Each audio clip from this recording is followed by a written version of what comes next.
The 0 point of it is going to be based on where you set your plate origin, which is what you'll do with the tip.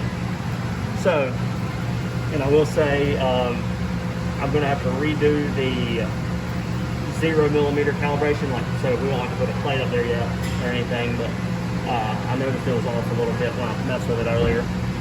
So, from there, you can actually, so we've got our piece nested. We'll move towards where we want to cut. So we're going to just go based off of this basic corner right here that we want to start there. So we're going to bring the piece down.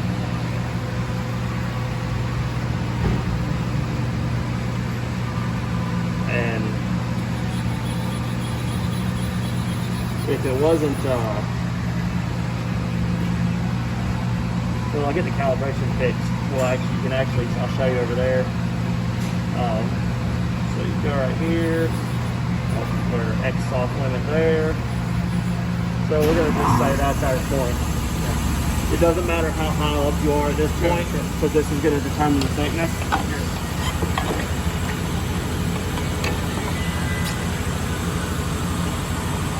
So if you see those green dots, yes, that's where your cutting head is right now. Yes. So you see, we're pretty close. It's not far off. What I did earlier was I moved it until my green dot was right there. So you can actually do that. You can move it to where your green dot's where you want it to be on here.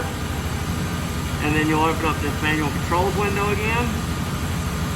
You'll click move standoff. And it's gonna pop up and ask if you want to use the touch probe. You say okay. So then it's gonna lift up. It's gonna move for the touch probe to hit it. Touch probe's gonna come down. And now it's going to go down until it triggers that up next sensor, and that's how it knows how thick it is. And then it's going to come down and set So your it height. knows, yeah, okay. And you notice you're about 1/8 of an inch off your material right now. So at this point, your plate origin set and your standoff set. You notice set plate origin's grayed out because this is your plate origin. And if we now go back to here, you can see our plate starts in this area.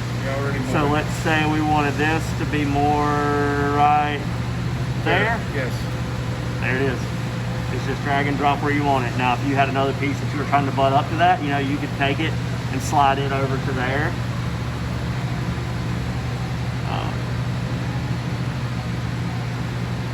So then you would be good at that point to start cutting.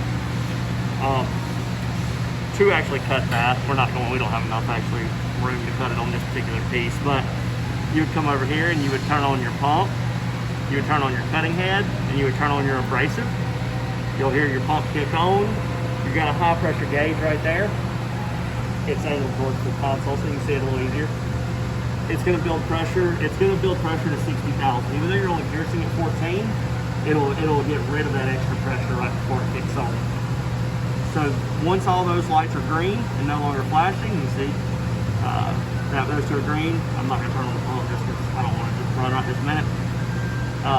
But it would flash until it builds pressure. Once it builds pressure, it'll stay green. You'll click this red button right here, and then start. And it's going to start cutting. For now, what I'm going to do is actually this green button is a simulation. It's a dry run, sorry. Simulation is actually this button. Simulation will tell you how long that cut's going to take.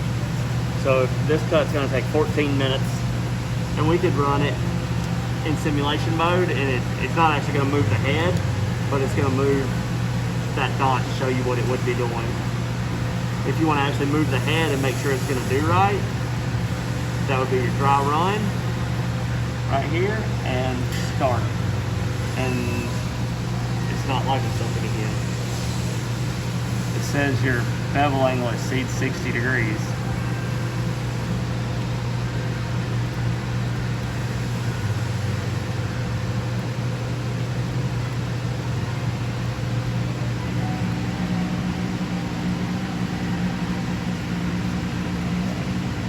I know what it is now.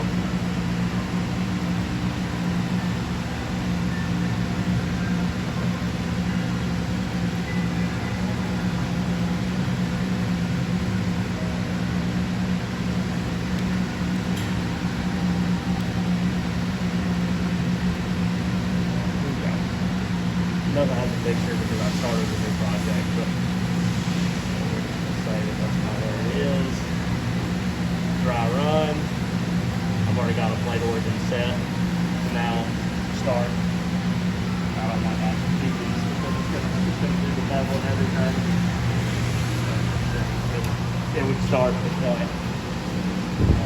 I stopped it just because I don't want it to So crack. that pierce anything. and then moves. It'll pierce and then move. And then move. Yeah. Okay.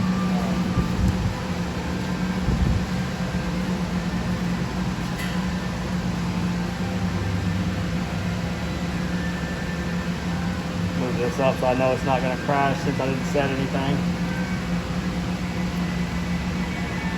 So I can go right here.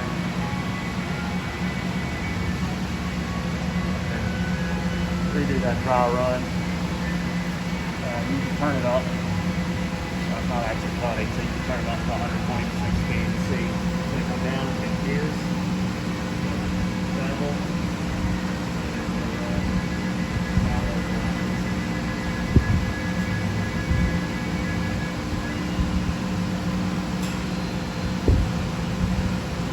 Get a really nice corner because you have two pedals coming together.